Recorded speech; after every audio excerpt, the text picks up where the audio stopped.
Salam, hər vaxtınız xeyir olsun əziz izləyicilərim. Gününüz aydın olsun. Mən bu gün fokaça hazırlayıram. İstədim sizinlə də bölüşəm. Burada 500 qram un götürmüşəm.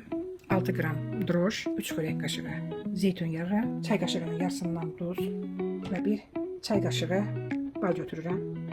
450 ml də su götürdüm və yumşaq bir xəmir yoğururuq. Əziz izləyicilərim, xəmirimiz hazır oldu. Böyle ələ yapışılan bir xəmir əldə etdik. 1 saat xəmirimizi acımaq üçün göndəririk dincəlməyə. Əziz izləyicilərim, burada 1 saat keçdi. Xəmirimiz çox gözəl fıçqırıb. Əlimizi suya vururuq və xəmirimizi yenidən yoğururuq.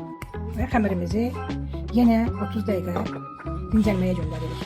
Sosu hazırlayıram. Bizim pizzamızın sosu.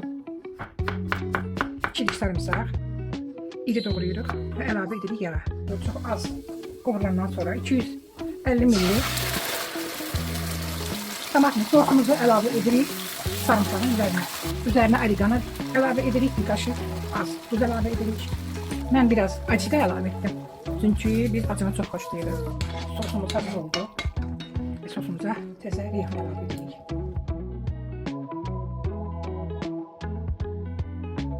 Artıq sosumuzu başqa bir qaba əlavə edə bilərik ki, soğusun. 30 dəqiqə yenə keçdi. Xəmirimizi yenidən yoğururuq.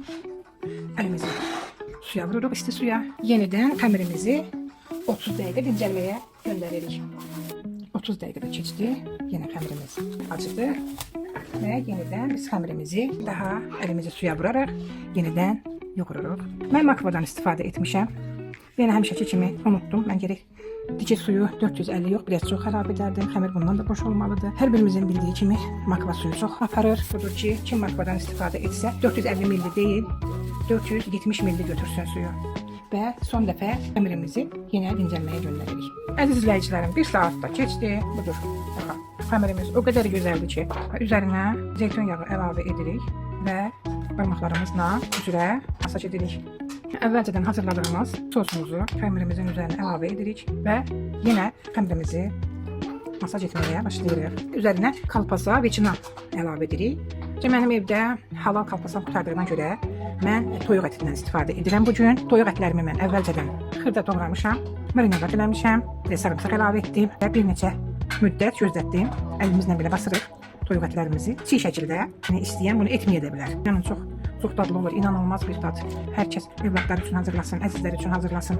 Çox dadlıdır. 20 dəqiqə 230 dərəcədə sobaya göndəririk.